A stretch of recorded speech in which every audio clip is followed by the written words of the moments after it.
Bu akşam yine seni düşündüm.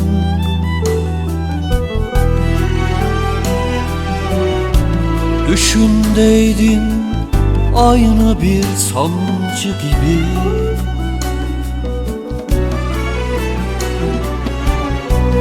Bağırıyordum ama yine seni tutamıyordum. Mecburdum bu acıyı çekmeye. Kader,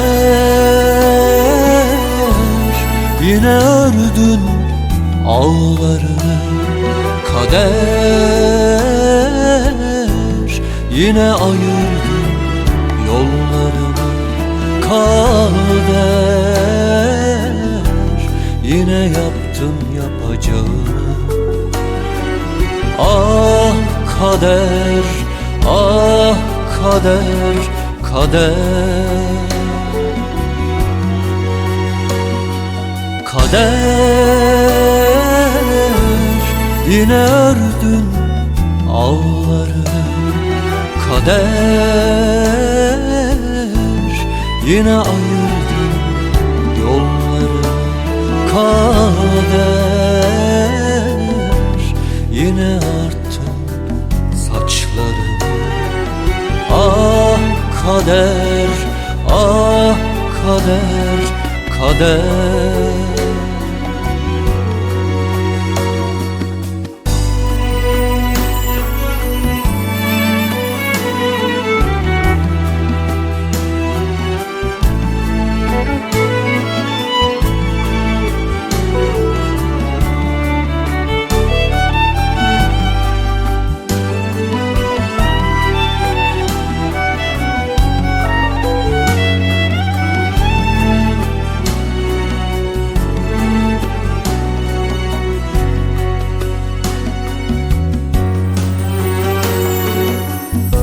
Güneş batınca oluyor geceler.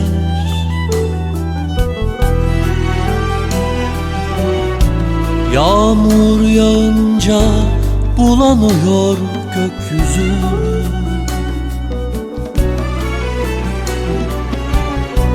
Seninle ölüyor cümle yiğitler.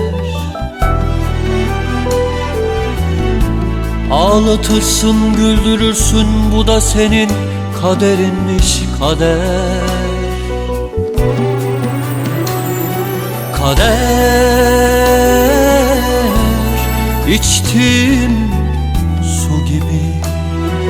Kader, alıştığım sigara gibi. Kader, yediğim ekmek gibi. Ah kader, ah kader, kader. Kader, yine ördün ağlarını. Kader, yine ayırdın yollarını. Kader, yine yaptım yapacağını. Ah kader, ah kader, kader.